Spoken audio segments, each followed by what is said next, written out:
Hello नमस्कार friends, जय Hind, Vande Mataram. BEd प्रवेश परीक्षा 2022 के लिए जीके का टेस्ट स्टार्ट करते हैं। ठीक है, तो आज का ये आपका सामान्य ज्ञान का क्वेश्चन 56 से स्टार्ट करते हैं। जनहित याचिका PIL कहाँ पर प्रस्तुत किया जा सकता है? तो कहाँ पर प्रस्तुत किया जा सकता है PIL?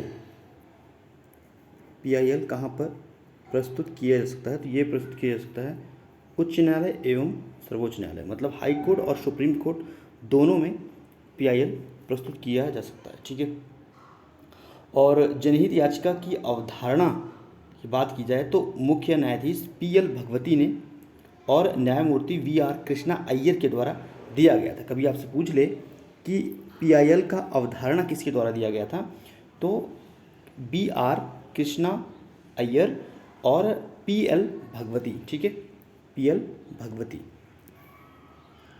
नेक्स्ट 57, एक व्यक्ति पंचायत का चुनाव लड़ सकता है यदि उसने पूर्ण कर लिया है क्या? 21 वर्ष। अगर 21 साल आपका एज हो गया है तो आप प्रधान बनने के लिए उपलब्ध हैं। ठीक है, मतलब प्रधानी का चुनाव लड़ सकते हो।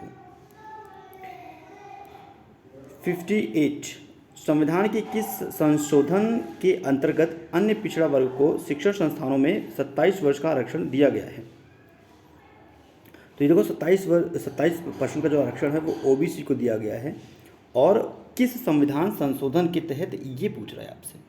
ठीक है, तो ये था आपका 93 कॉन्स्टिट्यूशन अमेंडमेंट। ठीक है, 93 संविधान संशोधन अधिनियम 2003। 2003 में 93 संविधान संशोधन लाया गया था। पिछड़े वर्ग के पिछड़ा वर्ग जो है, अन्य पिछड़ा वर्ग है, OBC है, उनको शिक्षण संस्थानों में 27% आरक्षण की व्यवस्था किया गया था। 59, राज्यपाल के पद को गोपनीयता की शपथ कौन दिलाता है? तो इनको जो गोपनीयता की शपथ दिलाया जाता है वो दिलाया जाता है उच्च न्यायालय के मुख्य न्यायाधीश, मतलब हाई कोर्ट है तो हाई कोर्ट के मुख्य न्यायाधीश के द्वारा। ठीक है, हाई कोर्ट के मुख्य न्यायाधीश के द्वारा।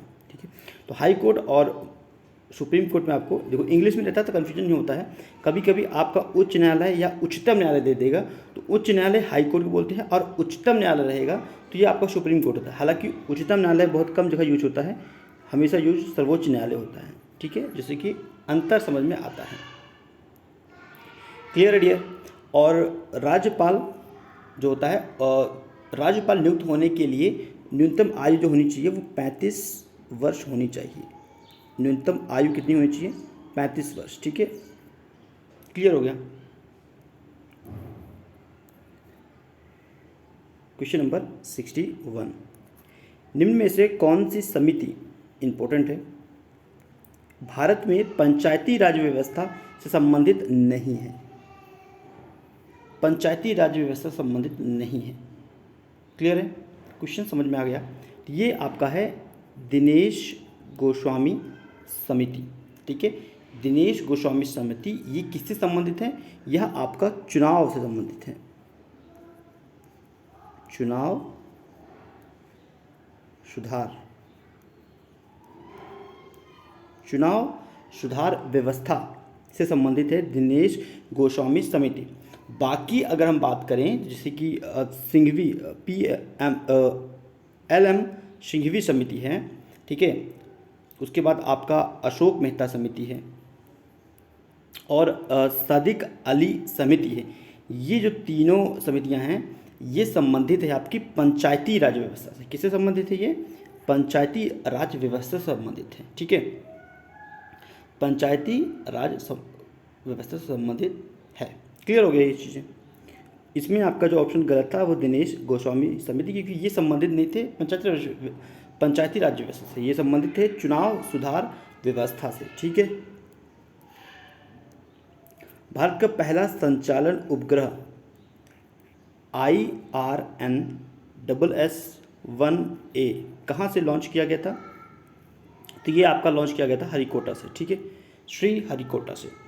ऑप्शन फर्स्ट 62 का। जैव विविधता में परिवर्तन होता है भूमध्य रेखा की तरफ बढ़ते हुए। क्लियर। तो ऑप्शन ए आपका है 63 का भी। भारतीय रिमोट सेंसिंग संस्थान ये कहाँ पर है? ये आपका देहरादून में है। ये इजी क्वेश्चन है लेकिन इम्पोर्टेंट है, ठीक है। तो भारतीय रिमोट सेंसिंग संस्थान जो है ये आपका देहरादून में है। अंतर्राष्ट्रीय अहिंसा दिवस ये मनाया जाता है, कब मनाया जाता है? अंतर्राष्ट्रीय अहिंसा दिवस ये मनाया जाता है आपको 30 जनवरी को। 30 जनवरी को। मुजफ्फर अहमद, S.A. डांगे, शौकत उस्मानी और नलिनी गुप्ता किस षड्यंत्र के लिए कैद किए गए थे? 66 नंबर है। तो भारत में साम्यवादी पार्टी की स्थापना की दिशा में प्रयास करने वाले नेता थे ये सारे, और इन्हीं नेताओं को सरकार ने गिरफ्तार किया था कानपुर षड्यंत्र केस में, ठीक है। कानपुर षड्यंत्र केस में, यहाँ पर डी ऑप्शन नहीं है, डी ऑप्शन वही था, तो मैं आपको लिख देता हूँ कानपुर, ठीक है, कानपुर षड्यंत्र केस। इन लोगों की गिरफ्तारी किया गया था कानपुर षड्यंत्र केस में। क्लियर हो गया डियर?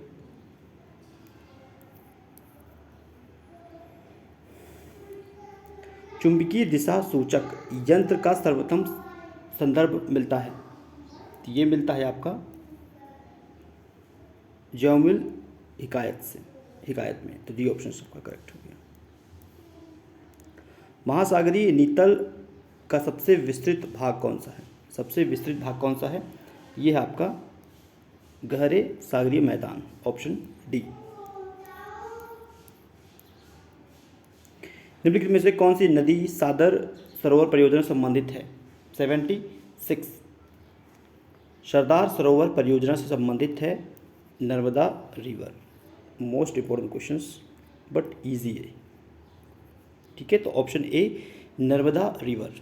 और ये जो रिवर है, ये जो परियोजना की अगर बात करें सरदार सरोवर परियोजना, ये आपका जो परियोजना है ये मध्य प्रदेश, महाराष्ट्र, गुजरात, राजस्थान संयुक्त परियोजना है, सभी को ये जल प्रोवाइड करवाते हैं, ठीक है। क्लियर है?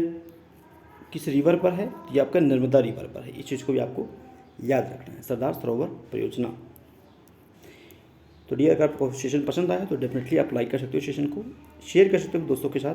चैनल को सब्सक्राइब करते हैं तो बेल आइकन प्रेस कीजिए, जिससे कि आपको आने वाला वीडियो भी मिलता रहे। Thank you for watching this video. Next video फिर चलता है, धन्यवाद फ्रेंड्स।